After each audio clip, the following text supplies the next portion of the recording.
Hey folks, Pastor Jay here, Trinity Lutheran Church. This is our weekly announcements. Thanks for being a part of our worship community. We're really looking forward to this next few weeks. We're going to spend 4 weeks in the book of 2 Corinthians. It's a letter that Paul wrote to the church in Corinth. And so we're really going to kind of walk through some of those. Pastor Chuck's going to have a message next week. Ben Lander will be preaching in about 4 weeks. So I look forward to walking through this with you all, and then we'll see where the summer brings us into. But wish that you all have a fantastic rest of this week. God loves you, and so do I. Hey, this is Lori Hinman, your Life Teams leader here at Trinity, and I have 2 quick announcements. Just to remind you to sign up for our Women's Paint Day. As a reminder, we're going to be making little flip-flop slate crafts. It's $30. That includes all your supplies and also breakfast for you. You need to pay by June 7th to guarantee your reservation, so contact me via email to make that happen. And then the other thing is Women's Retreat. We have some spots available still for our October 1st through 3rd weekend. You have 2 options. You can go for the whole weekend, or you can just go for Saturday. We have something special planned for both kinds of participants. So we look forward to having you with us. We're excited to be able to actually open up and say that this event is on, and we hope to have you with us on that journey. So let me know by email if you're interested. And that's it. So have a great day. Hi, everyone.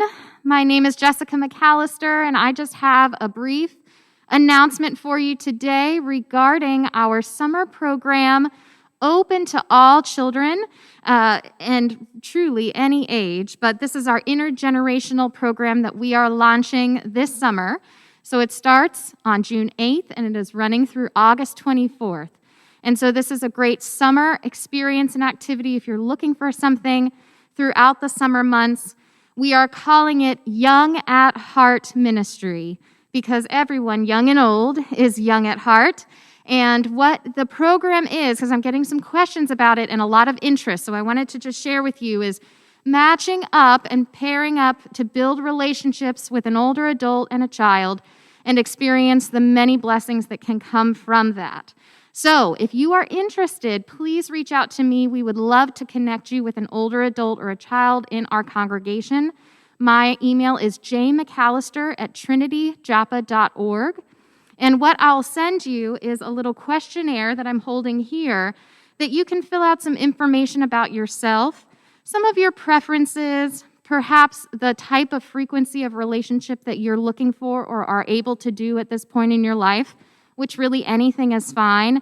Anything from once a week to once a month to just having a couple of group gatherings that we have throughout the summer. Whatever works for you is what we want to provide for you. And the hope is that building this relationship will just be the source of many blessings for you. So reach out to me if you're interested. I will send you this, or I can give you a hand copy if you talk to me personally, and we will get started with providing that opportunity for you. So again, my email is jmcallister@trinityjoppa.org, and I'll very much look forward to hearing from you soon. Have a great week, everyone. Hey guys, Dave Merritt, Youth and Family Ministries Director here at Trinity Lutheran, with just a couple announcements this week. First, our Sunday School announcement. Please join us this week as we begin our Sunday School Summer Series. This week's lesson is on the Helmet of Salvation. Also, our youth announcements this week. Please join us for our final youth meeting of the school year, 6:30 to 8:30. We will meet in the gym, but most likely will be outside for the duration of the event. And also, all youth going to Hershey Park, please turn in your money by this Sunday. I'm Dave Merritt. Have a great week. Hi, I'm Mary Kay Coughlin, the Food Ministry Director. And I'm Ben Lander, Outreach Director. And we have quite a few announcements for you today, so we're going to be using our notes. Yeah, so bear with us. First of all, we just want to say a big thank you to those of you who have been donating to the Abingdon fire relief. That's the relief for the condo in Abingdon that caught fire. So thank you for everybody who's been giving either monetary donations online. We have caught something. If you go online to give, And I know in our publications it said to put something in the memo line, but there actually isn't a memo line. So if you just give to the emergency fund, we will see it in there. And so you can still give online. Just make sure it's put under the emergency fund. And if you want to reach out to us and let us know that you gave, that way we can be sure to look out for it. But no, just thank you so much for those of you who've had an overwhelming response already, and we know that more will continue to come in. So we are still looking for either monetary donations that we can use for gift cards for those people in the meantime while they're trying to find new housing and things like that. It's either food or grocery gift cards. Or even like we've had gift card donations for like home goods and things like that they can go buy stuff, to kind of replace what they've lost. But also we're looking for physical donations of hygiene products, toothbrushes, toothpaste, things like that. There are some families with young children, so some diapers, baby food, pets. Children don't eat pet food, but there are some families that have pets, and so some dog food and cat food. So any of that kind of stuff. And we're working on trying to get more information about specifics. Yeah, specifics like how many cats, how many dogs, diaper sizes, things like that. So we're working on trying to get that for you guys. The food closet challenge is going to continue to be food that you can eat and make in the microwave while you're living in a hotel room, because at least half the families are currently residing in a hotel room. Not all together, but separate hotel rooms.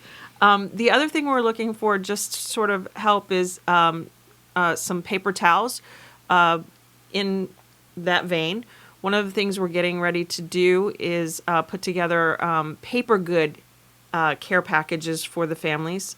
Some of the items I'm going to be able to get from the Maryland Food Bank, but paper towels does not seem to be on the list of things I can get this particular time around. So if you could bring in some rolls of paper towels.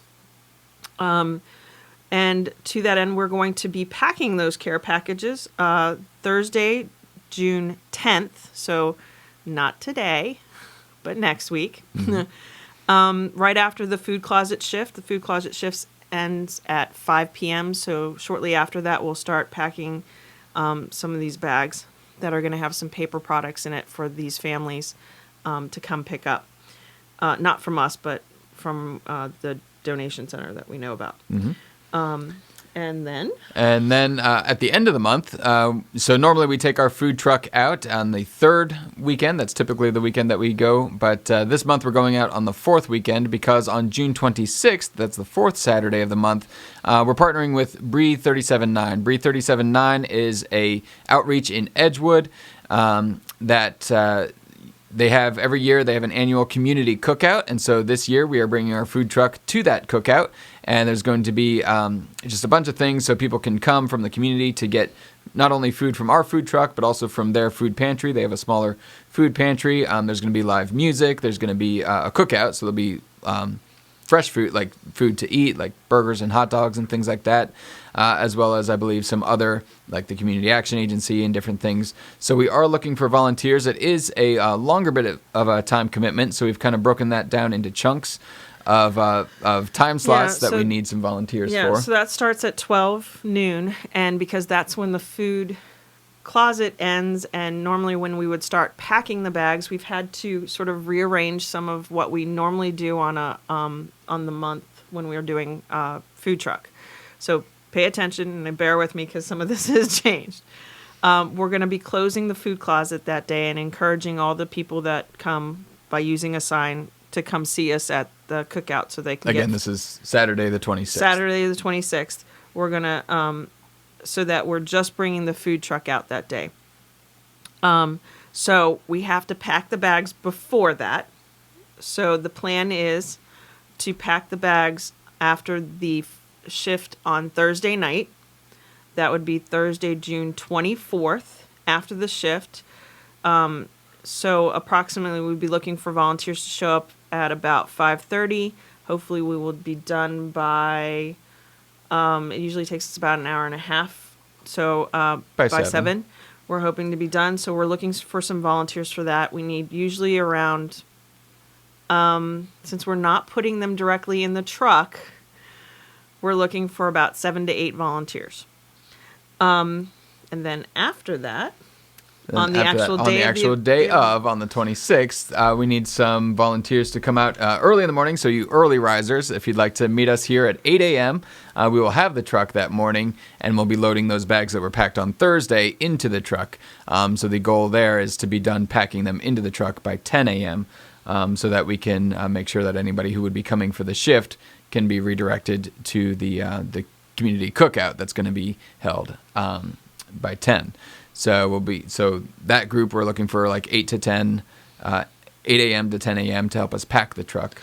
And we're only looking for about 5. About 5 or so volunteers Yeah. for that. And then the actual event, like I said, was starting at noon. It goes from noon to 4. So what we thought we would do is we would look for, 6 to 8 volunteers to help us for 2 different shifts. One would be set up at 11 and work until 2. And then the second shift would start at 2 and then help us unload when we return to the church after the shift is over, so about 5 o'clock. So we're looking for 2 sets of 6 to 8 people for those shifts. And then So after all of that, so again, that's 3 shifts on that Saturday to help us pack them into the truck, help us to set up at the event, and then to help us unload when we get back.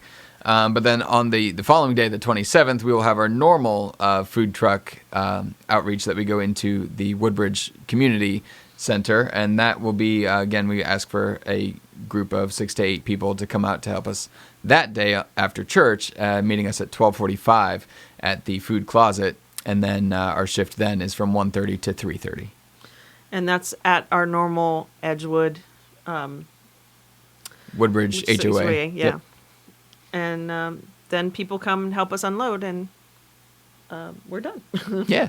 So there's a lot of opportunities to Yes, serve a this lot of month. We're pretty opportunities busy. to serve. But God's moving, and so it's in part because you all have enabled us to be able to do this, and well, God's enabled us through you. So thank you for your support, and We can't wait to serve with you. yeah. Have a great weekend.